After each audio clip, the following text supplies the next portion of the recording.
સમસ્ત કારડિયા રાજપૂત સમાજ સમૂહ લગ્ન સમિતિ સૂત્રાપાડા દ્વારા યોજાયેલ 14મા સમૂહ લગ્ન યોજાયા હતા। 10 નવ દંપતીઓએ પ્રભુતામાં પગલાં પાડ્યા હતા। ગીર સોમનાથ જિલ્લાના સૂત્રાપાડા મુકામે દર વર્ષની જેમ આ વર્ષે પણ સૂત્રાપાડા કારડિયા રાજપૂત સમાજ લગ્ન સમિતિ અને કારડિયા રાજપૂત સમાજ સેવા ટ્રસ્ટ સૂત્રાપાડા વસંત પંચમીના પવિત્ર દિવસે સમૂહ લગ્નનું ભવ્ય આયોજન કરવામાં આવ્યું છે। અખિલ ગુજરાત કારડિયા રાજપૂત સમાજના પ્રમુખ અને ગુજરાત રાજ્યના પૂર્વ કેબિનેટ મંત્રી જશાભાઈ બારડની રાહબરી હેઠળ તેમજ સૂત્રાપાડાના કારડિયા રાજપૂત સમાજના લગ્ન સમિતિ અને કારડિયા રાજપૂત સમાજ સેવા ટ્રસ્ટ સૂત્રાપાડા દ્વારા સૂત્રાપાડા મુકામે સમૂહ લગ્નનું ભવ્ય આયોજન કરાયું છે। પરંપરાના આ વર્ષે પણ જળવાય અને 14મા સમૂહ લગ્નનું આયોજન સૂત્રાપાડાથી BM બારડ એજ્યુકેશન ટ્રસ્ટના બેદાનમાં કરવામાં આવ્યું છે। સૂત્રાપાડા ખાતે યોજાયેલ કારડિયા રાજપૂત સમાજના સમૂહ લગ્નમાં યુગલોએ પ્રભુતામાં પગલાં પાડ્યા હતા। તમામ વર તેમજ કન્યા પક્ષના સભ્યો તેમજ સૂત્રાપાડાના કારડિયા રાજપૂત સમાજના તમામ લોકો સવારે પહોંચી ગયા હતા। બપોરના 1 વાગ્યા સુધીમાં તમામ વિધિ તેમજ જમણવારનો કાર્યક્રમ સમયસર પૂર્ણ કર્યો હતો।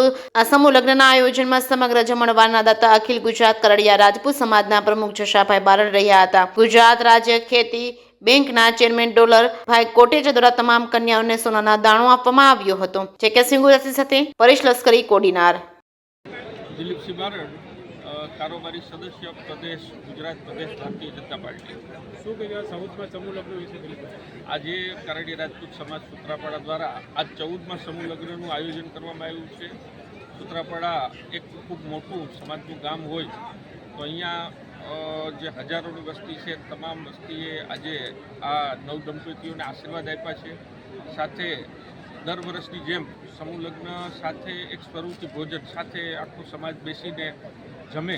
અહીંયા દરેક ગામના આજુબાજુના અને સૂત્રાપાડા તાલુકાના સમગ્ર ગામડાના આગેવાનો અગ્રણીઓ આવ્યા, તેમણે પણ આ તમામ નવ દંપતીઓને આશીર્વાદ આપ્યા છે અને સમાજમાં આવા ભગીરથ કાર્યો જે સમાજની જાગૃતતા થાય, આવનારી પેઢીમાં સમાજને કુરિવાજો ખર્ચાઓમાંથી મુક્તિ મળે, જેમ કે આ સમૂહ લગ્ન હોય, બાળ પ્રથા જેવું આપણે હોળીમાં જે બાળ પ્રથા હોય એમાં પણ ઘણો ખર્ચો, લગ્ન જેટલો જ ખર્ચો થતો એ પ્રથા પણ નાબૂદ કરી છે। સાથે સામૂહિક નવરાત્રિ જેવા ઘણા આયોજન આ લગ્ન સમિતિ દ્વારા સૂત્રાપાડામાં થયા છે। હું આ લગ્ન સમિતિના તમામ સદસ્યોને અભિનંદન અને શુભેચ્છા પાઠવું છું કે આવા ને આવા ભગીરથ કાર્યો સમાજ માટે, સમાજના ઉત્થાન માટે કરતા રહે તેવી મારી શુભેચ્છા આપું।